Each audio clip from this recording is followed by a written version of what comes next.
উপদেষ্টা নাহিদ পদত্যাগ করবেন এই মাসে। অন্তর্বর্তী সরকারের তথ্য ও সম্প্রচার উপদেষ্টার পদ ছাড়ছেন নাহিদ ইসলাম।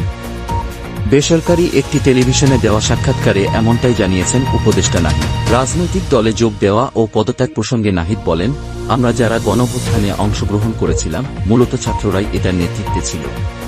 ছাত্র এবং গণঅভ্যুত্থানের নেতৃত্বে একটা নতুন রাজনৈতিক দলের পরিকল্পনা বা আলোচনা রয়েছে। সেই দলে যদি অংশগ্রহণ করতে হয় তবে অবশ্যই সরকারে থেকে সেটা সম্ভব না। সেই দলে যদি আমি যেতে চাই তবে সরকার থেকে আমি পদত্যাগ করব। তিনি বলেন, বর্তমানে যেহেতু সরকারে একটা স্থিতিশীলতা এসেছে, যদিও প্রত্যাশা অনুযায়ী কাজ হয়নি, কিন্তু সেটা চলমান আছে। আমাদের এখন রাজনৈতিক দলের কাজটা বেশি জরুরি। সেখানে আমি ব্যক্তিগতভাবে চিন্তাভাবনা করছি। যদি সরকারে থাকার চেয়ে জনগণের সঙ্গে মাঠে কাজ করাটা বেশি জরুরি মনে হয়, তাহলে আমি সরকার ছেড়ে দেব এবং হয়তো সেই দলের প্রক্রিয়ায় যুক্ত হব।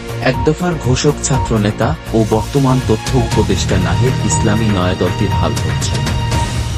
দল ঘোষণার আগেই সরকারের উপদেষ্টা পরিষদ থেকে পদত্যাগ করবেন তিনি। চলতি মাসেই বৈষম্য বিরোধী শিক্ষার্থীদের নিয়ে নতুন রাজনৈতিক দলের ঘোষণা আসছে জানিয়ে নাহিদ ইসলাম বলেন, আর কয়েকদিনের ভেতরে একটা চূড়ান্ত সিদ্ধান্ত সবাই জানতে পারবে। এছাড়া নির্বাচনের আগেই বিচারিক প্রক্রিয়ায় আওয়ামী লীগ নিষিদ্ধের সিদ্ধান্ত আসতে পারে।